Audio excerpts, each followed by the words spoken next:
All right, now moving on to our presentation. And tonight we have John Nicholas, who's a Summit resident who has volunteered and served as our representative to the Union County Air Traffic Noise Advisory Board.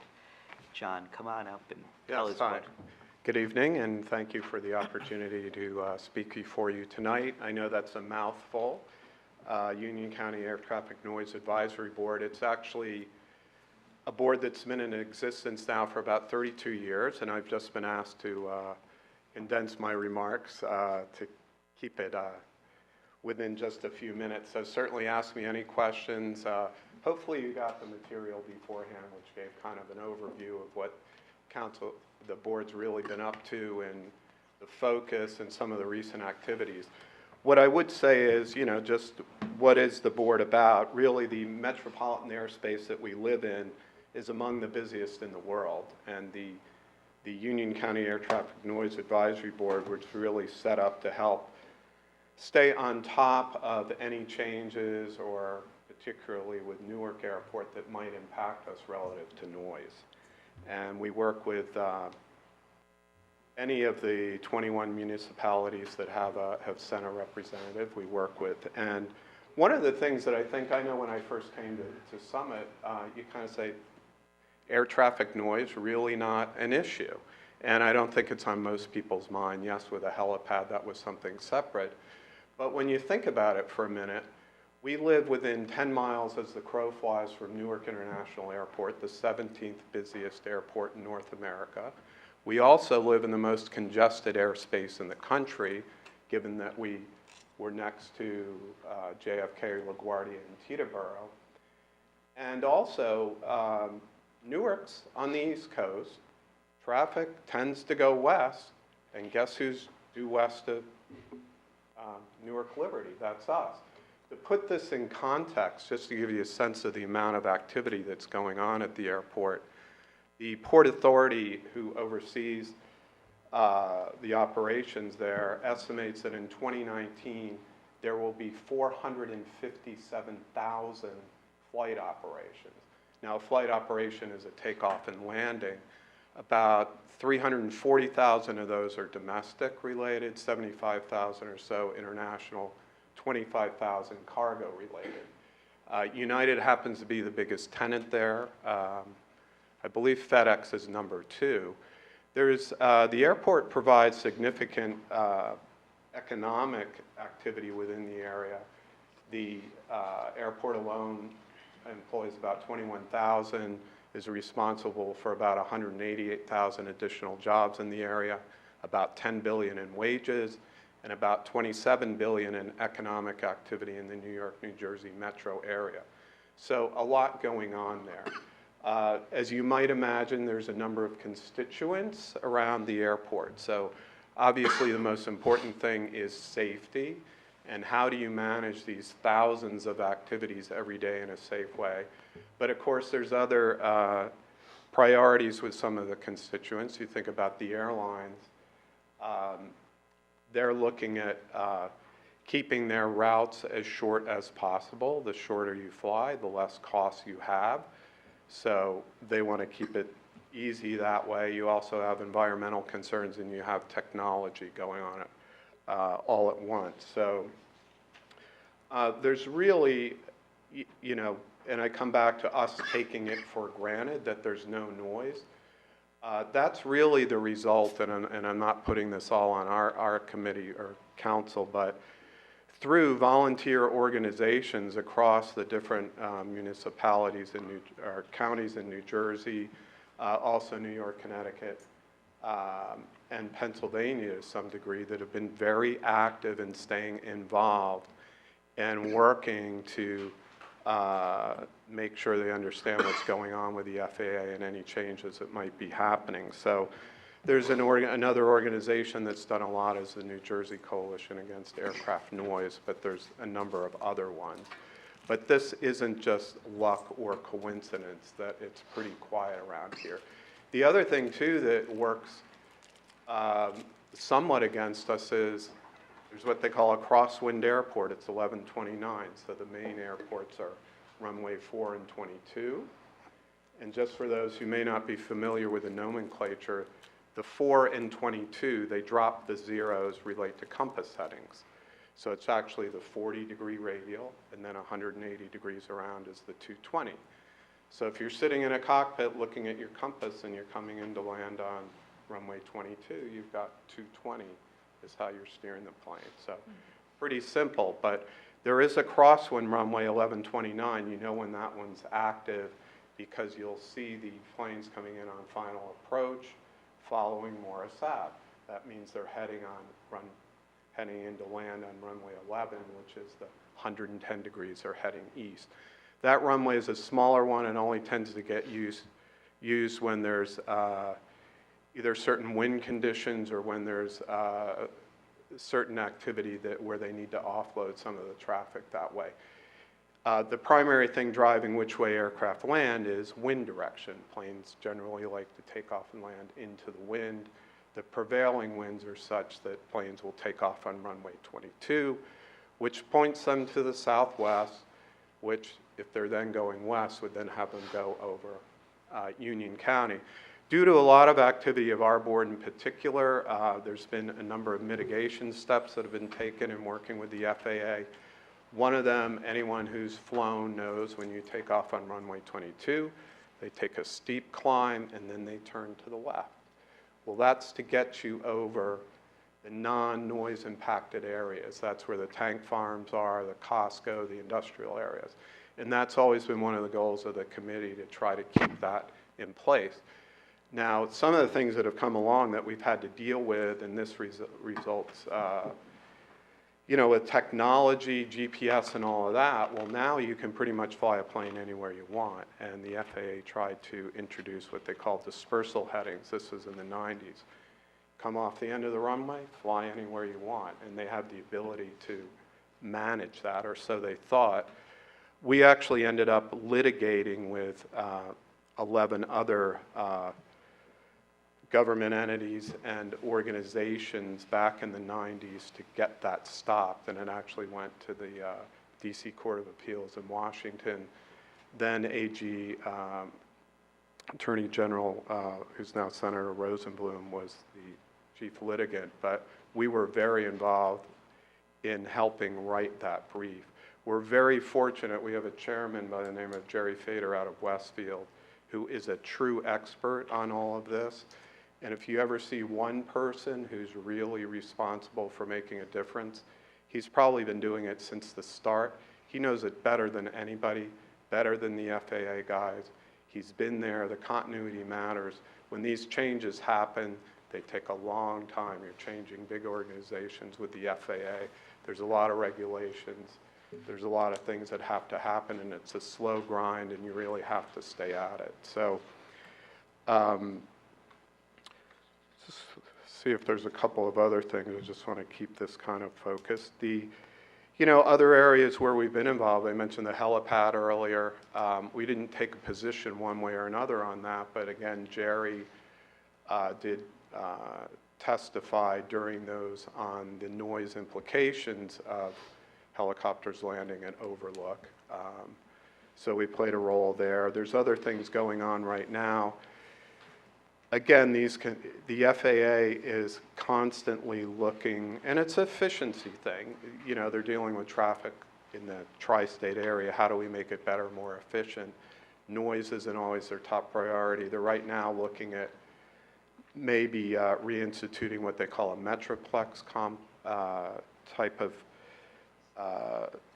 situation in the way of they control aircraft, which could have implications for us, so we're watching that. There's what they call an FAA Part 150 study, which is going on right now, which is designed to measure the noise impacts that are happening in the primarily New York, New Jersey metro area. The FAA is required to provide relief and mitigation to those residents that are affected at a significant level by noise. There's something called the 65 DNL, which is a measure of noise. If you have more than that, it's considered really an uninhabitable place to be. There's about 14,500 people right now that live under those conditions. A lot of those are places of worship, schools, et cetera. So there's money riding on this, there's remediation riding on this, all sorts of things. So again, we're really sort of the watchdog organization for noise. We've been fortunate, we've had a pretty active group that's long tenured, that really is passionate about this, and you know, hopefully we'll continue to be able to manage things in a similar way and do our best to keep the skies relatively quiet over Summit. So, Thank you very much, John, and thank you for your service. sure. You're actually vice president, aren't you, of the? I've been doing this, you reminded me, 15 years as the representative. I'm vice chairman of the board, and it's been 5+ years or so. I've kind of lost count, but yeah. Yeah. I've been And pretty so involved. thank you Sure. for all of the hard work. I'm sure that there's questions. Let me just start off. So you had said there's a couple of things on the horizon that may have an impact for Summit. Can you just expand upon that a little bit and just say what those things are and what the potential impacts are? Yeah, part of it was this. The FAA has made a couple of attempts to redesign the airspace. And quite frankly, like any large organization, the path of least resistance is generally the way things tend to go. And noise, even though it's a talking point, doesn't really get the consideration that it deserves. So it's actually kind of a quiet period right now. We actually, in conjunction with, there was a New York, Pennsylvania, and New Jersey got the FAA to do this Part 150 study, which has been going on for about 2 years now, probably has another year to go, which is essentially taking another look at noise and how the different communities are impacted. We're fortunate that we have a representative, again, it's Jerry Fader from Westfield. He's the vice chairman of a technical advisory council that actually advises this group. So we're pretty dialed into that, but that's where we're providing input on, you know, how these ideas shake out relative to noise. But there's probably another year before we get the results of that. And again, the FAA has to, a lot of this is on them. There's been enough public pressure and political pressure to get them to do this study. There is talk of, and you may have heard about this out in Phoenix where it was tried, this Metroplex airspace redesign, which was a total disaster. As you can imagine now, just like with your cars and GPS, what I didn't mention was there are virtual highways above us that planes fly.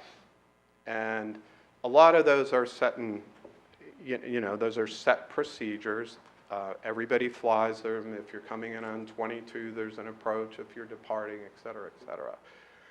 The Metroplex concept actually allowed people, they were planes to fly GPS headings, which you could really be very finite in how you could route planes, and they were doing it in such a way that was very adverse from a noise standpoint. So we're watching that. There's constantly initiatives from different areas. The airlines looking to do different things. The FAA looking to do different things. The airport looking to do different things. Anybody else? Matt? Sure. Thank you. Is Newark a 24-hour airport, or does It it is. shut for a certain amount of time? No. And a lot of cargo activity at night. It's 24/7. Okay. And you know, the thing with noise is actually treated differently if it's at nighttime or daytime. A lot of the cargo flights go at night. A lot of the international flights start later at night, but they're tending to go more east, so they're less of an impact. But it is 24/7. Yeah. Right. My second question, I've been reading recently about how our ocean traffic disrupts whale communities and all types of different wildlife. Does your committee or does the FAA ever look at the impact on the wildlife as well? The noise impact on the wildlife. That's a good question. I would say it's pretty low priority, but yes and no. There are restrictions on flying over public parks, preserves, reserves, things like schools, places of worship. So in the sense that you're flying over a park, that's an area they look at pretty hard from a noise standpoint. So yes, I thought you were going to mention ocean routing, which is an area, why not push planes out to sea a little bit relative to coming in and abating some of that noise. That's been a constant battle. I mean, that's One, there's another- some military airspace out there, but two, it adds more miles and time to the flights, and the airlines don't like it. Thank you. Mike? John, thanks for your service, and obviously, you mentioned it, we are 10 miles from a major transportation hub, which in and of itself gives value to living in Summit, Exactly. with very little of the downside, thanks to the hard work that your board does, so thank you for that. One thing I did want to ask is, what I have noticed is that, you know, as these little regional airports seem to garner more traffic, where like you are on the Union County Board, but Morristown Airport, my sense is, this is anecdotal, that there's a lot of flight patterns from Yep. there that come over our town. Is that Especially now. Exactly. So how does that, how does your board handle that to integrate with all the other airports in the area? Yeah, it hasn't really been an issue from a noise standpoint, but airspace is an area I mentioned in my submitted comments. All airspace around Newark, it's what they call controlled, and it looks like an upside-down wedding cake. And you can't enter controlled airspace unless you have permission. Your planes have to have special equipment. You oftentimes have to have special training, et cetera, et cetera. They've been looking to expand the class. It's called Class B airspace further out, which would have the implications of pushing some of the general aviation aircraft, private pilots, helicopters and things, potentially to lower altitudes or further out to areas like Morristown. But those airports haven't been a big problem from a noise standpoint. I mean, we really have gotten zero complaints there. It's not too big a deal. I mean, there's small jets, not very loud, and that's something we also monitor. You probably saw in the comments, the committee was instrumental in getting what they call stage 2 engines banned, which were noisier engines at Newark Airport.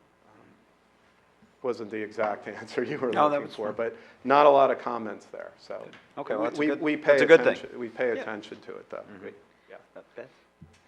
I have more of a comment. I think one of my favorite parts of being on council has been learning more about how the city works and how much work and effort goes into making sure things like the streets get plowed and the trash gets picked up and the pool opens and the parking works and the fire and police departments work so well.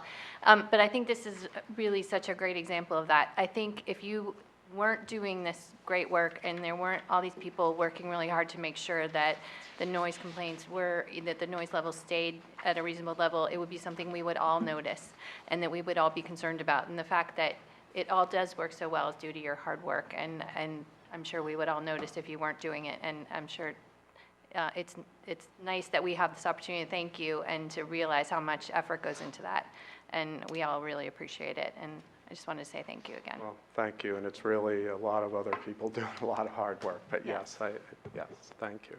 Anybody else from council? Anybody from the public? Okay. Thank you Thank again, you John. very Thank much. you, On behalf of sure, all of us, happy to thank do you. it. It's very interesting.